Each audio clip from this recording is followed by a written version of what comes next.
Welcome to Cooperville. Do you know what's fun to do in Cooperville? Pack up your shit and get the fuck out! Listen. www.welcometocooperville.com. Who the fuck says www anymore? I can't even say it. www. Stop that. The Welcome to Cooperville podcast. On demand anywhere quality podcasts are available. And some places where cheap podcasts are available.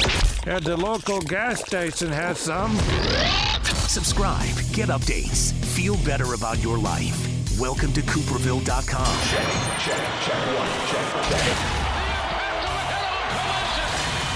Welcome to Cooperville. Make sure you use a coaster.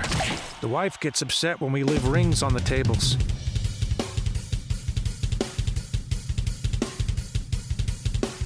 So, believe it or not, Jesse James Dupree and I go back nearly a decade. You believe that shit? Almost 10 years. You know what?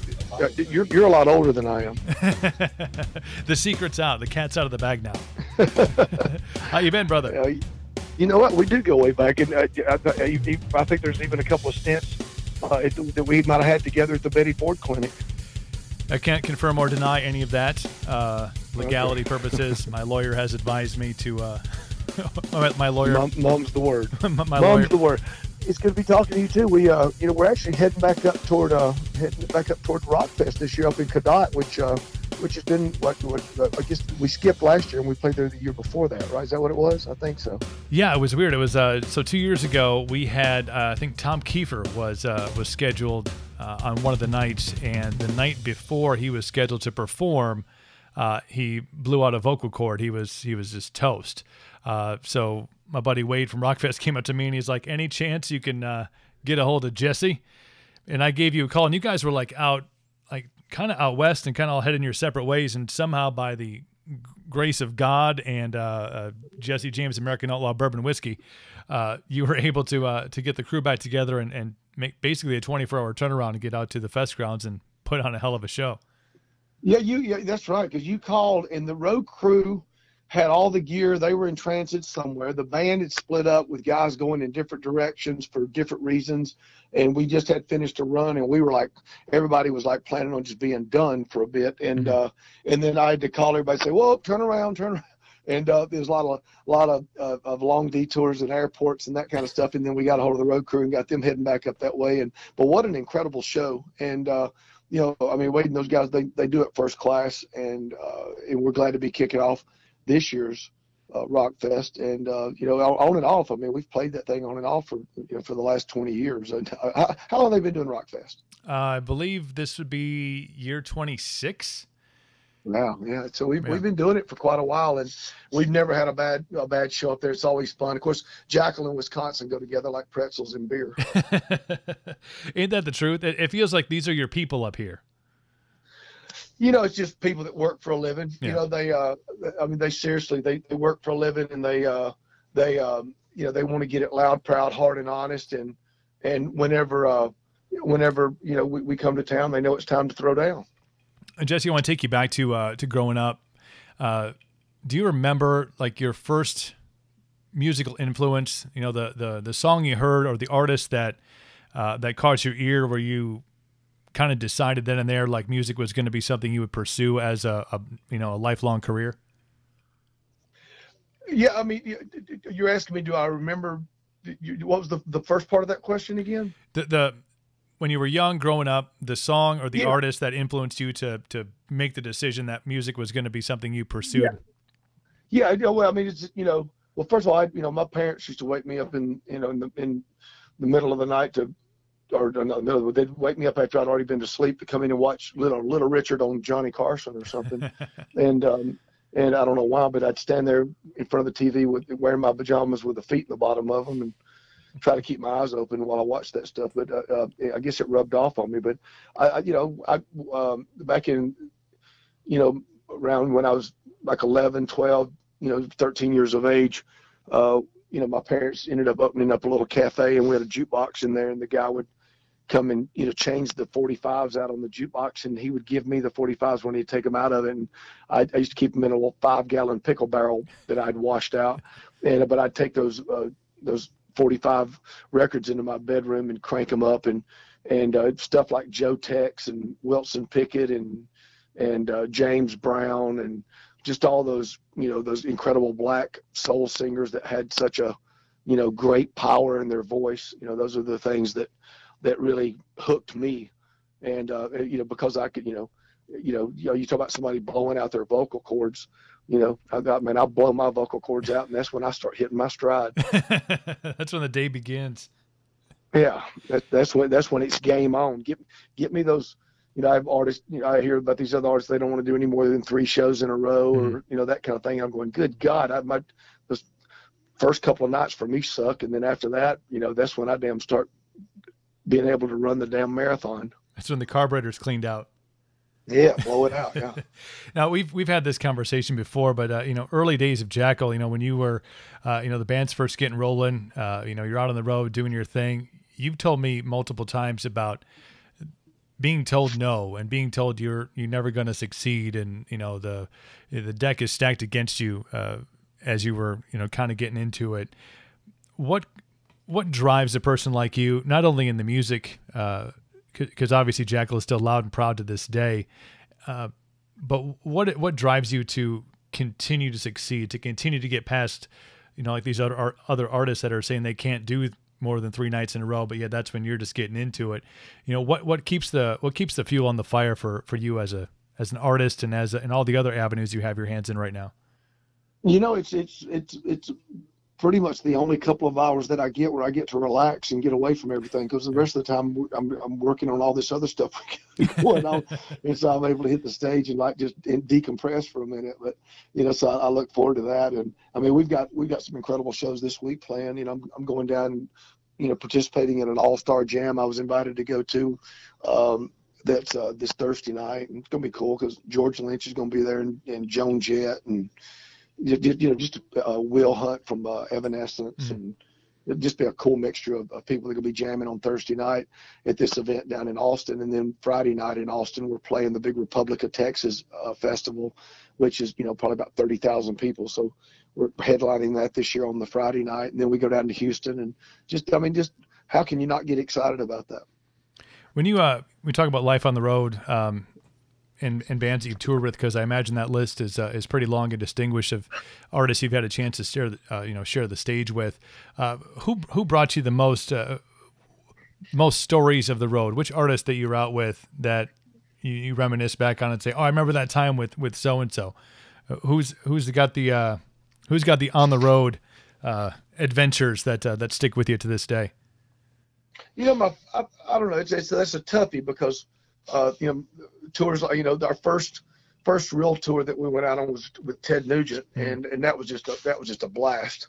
And because we were out with him and the Damn Yankees and stuff, and that was just fun, because we became fast friends with all those guys, Tommy Shaw and Jack Blades, and so that was being our first tour bus arena tour. That was great. And then you go from that to Aerosmith for 2 years, and of course that was incredible. And that was thanks to Joe Perry. Joe Perry kept us out there. He was the one that really championed the band. And so, we greatly appreciate Joe for his support. And then, from there it was ZZ Top, and of course singing with Brian Johnson from AC/DC and all the stuff that we do with them. I mean, just, it's hard to say one or the other is better than the other. It's just, we loved it all. Having a kid that's in music as well, was there ever any point with Nigel growing up that you deterred him from pursuing a musical career, or just because it's not all it's not always successful, it doesn't always lead to the green pastures and the white picket fences and all the glory that comes with it? Was there ever a time when you told Nigel, hey, maybe Dr. Dupree has a better ring to it? I was fortunate enough to have my parents supported me, and I could not support him with him wanting to do it. And he gets it honest. I mean, I got custody of him when he was 6 years old. And so he grew up on the road. I mean, how could I expect him not to want to do it? That's all he's ever known. That's very cool, though. I think, passing that on, to a different generation, because, the industry is so different now, I think than when you were, cutting your teeth on it back in the day, so for, Nigel to have a vantage point of how it was and then obviously now be accustomed to how it is, that's probably beneficial for both you and him, as you can now are probably both teaching each other things. Yeah. I mean, the industry's changed. The model that I was, blessed to have been part of, is, no longer exists, as far as the record companies and stuff, but nobody can take it away from a band if they can go play live shows and, have a connection with that audience. And I mean, that's something that'll still, always be there for them. How has social media changed kind of your approach? I mean, you're obviously all over it as an individual with the band, and not only with the band, but, with your other avenues and ventures that you have out there. How important has that become to kind of a part of your daily routine of interacting with the fans and telling the stories and showing people where you are and what you're involved with? We're just trying to, we're trying to use it more. We're trying to use it more responsibly. I mean, it's something that, that's here. I mean, you can't unsee it or can't unuse it.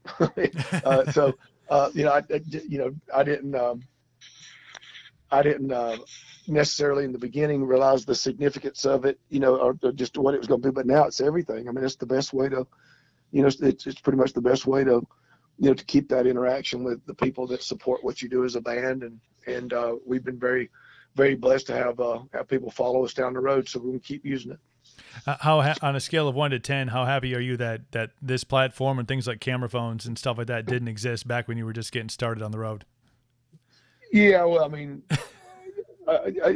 I was Jackyl was the last band to get signed in that romantic era of the music business. When back whenever somebody would take an ounce of cocaine to the radio station and get your records played, but it was that was a whole nother day. And I'm glad I got to live in it and experience it and be part of that debauchery.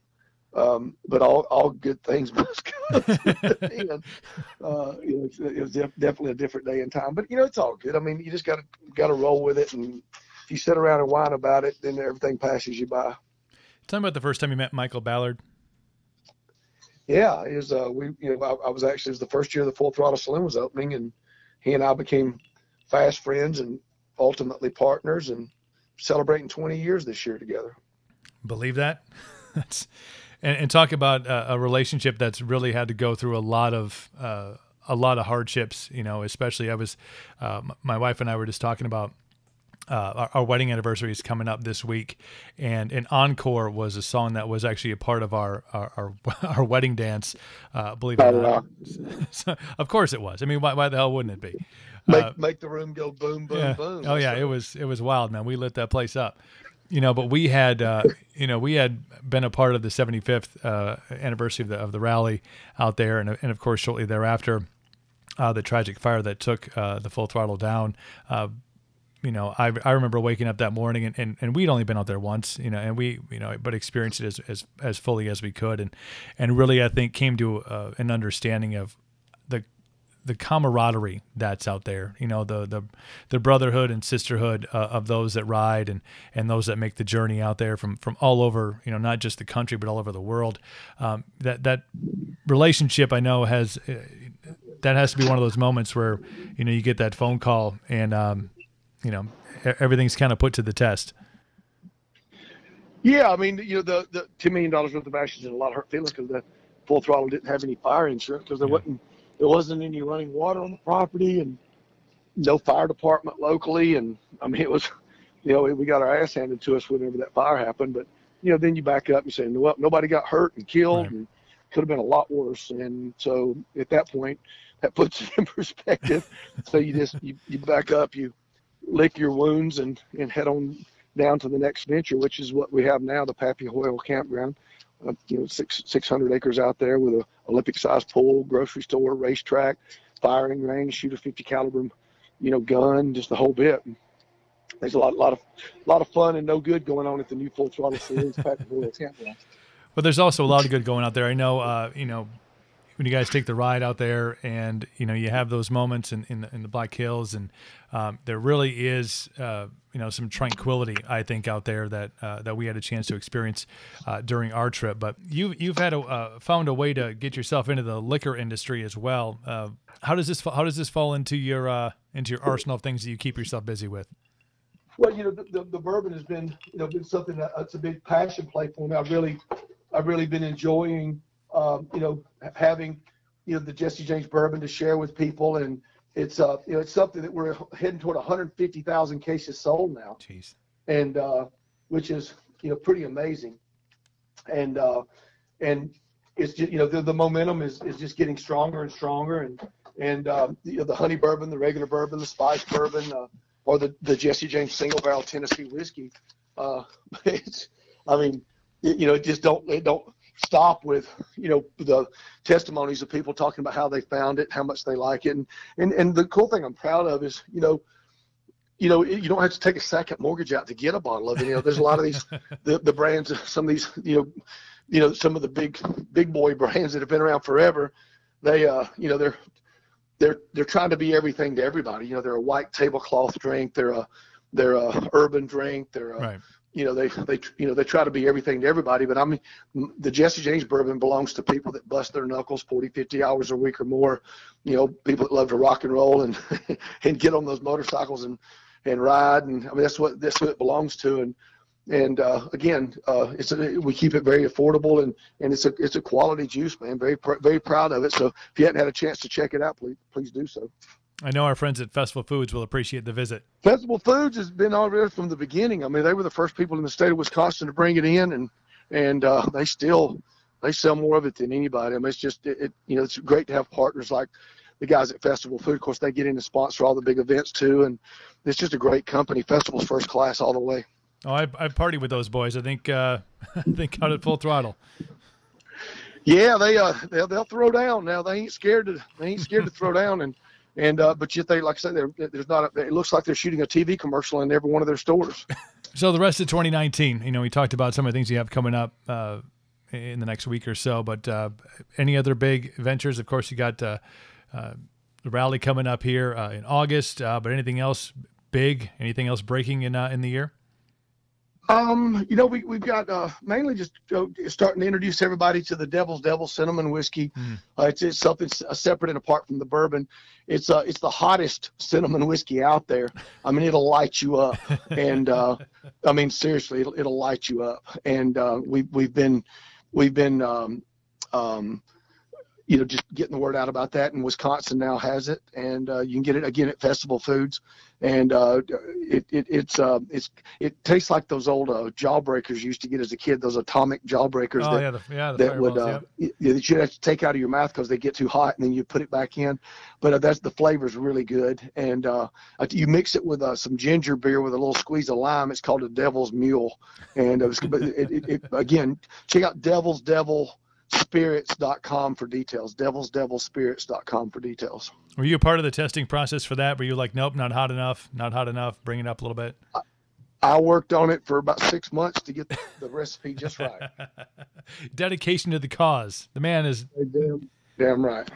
Hey, Jesse, man, I appreciate the time, brother, and being a part of the podcast means the world to me. And hopefully we'll catch you up here in a couple weeks, coming back up to the great state of Wisconsin for Rockfest 2019. And then I look forward to seeing you at Rockfest, and people spread the word. Get out there, Jackyl kicking the opening night, so it's going to be game on, and a little Jackyl family reunion, hanging out with the Cooper man, and so it's all going to be good. Thanks you got my number. Stay in touch with me. I will, brother. I did hear that they actually expanded the stage area for you to open up Rockfest 2019. It's bigger, more open, more space, more debauchery than ever before. So, well, let's go in there. We'll remodel it on our own. He's got a chainsaw, folks. Have no fear. Got 3 in my sock as we speak. All right, man. Have a great day, buddy. We'll see you soon. Okay. Appreciate it, man. We'll be in touch. All right, bye-bye. Thanks, Jesse.